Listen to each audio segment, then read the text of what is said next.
All eyes are on the horizons as we bump along. Will these whale sharks show this time? We're about an hour out and the captain's radio begins crackling again. He suddenly turns to us with a big grin and points. We're in luck. There they are. Dad! Look, it's right there. Oh my gosh! And luck is overflowing for us today, as a school of about, not 2, not 5, or even 10, 50 whale sharks circle nearby. It's huge. That they are. In fact, they are said to weigh as much as some of the bigger dinosaurs, and they grow up to 40 feet long. That's about the size of a school bus.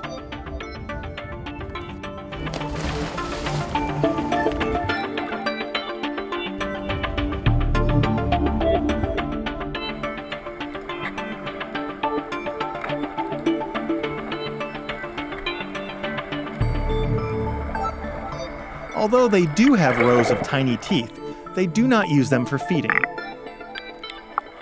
They are filter feeders, and despite their massive size, they only eat tiny plankton, microscopic plants and animals. So they swim with their mouths open, while all the plankton plus a few small fish food flood in.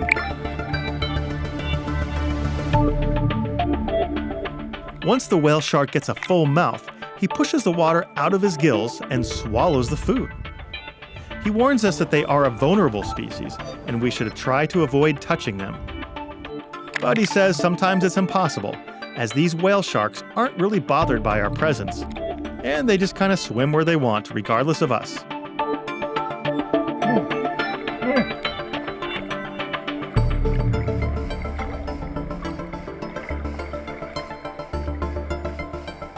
But you do need to be careful of the back end. The tail fin is very strong. You have to be careful because their fins are the size of me. Their back fins, and trust me, it hurts. He high-fived my face. The guide says the best viewing position is by the whale shark's gills, and we soon find out why. We got close right next to their face. The current from them swimming would actually pull you along.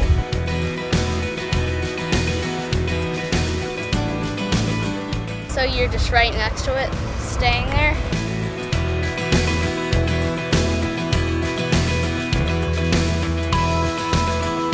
He went to the surface and the gills stopped pushing me back. So I went really far forward and looked at its mouth, and it was cool. Another amazing experience. Manta rays swim amongst the whale sharks, joining the plankton feast. These huge creatures, which can grow almost 25 feet across and weigh up to 3,000 pounds, are barely dwarfed by the size of the whale sharks as they glide and flap, looking almost like giant birds flying through the water. The manta ray was doing flips. I think it's a territorial thing. It was doing flips in the water, and I was right above it, and the under part is white. This is part of the manta ray's feeding pattern. It herds its prey into a tight ball and then swims or somersaults through it.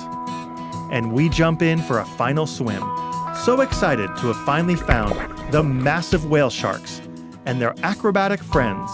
What a journey here in Cancun, Mexico.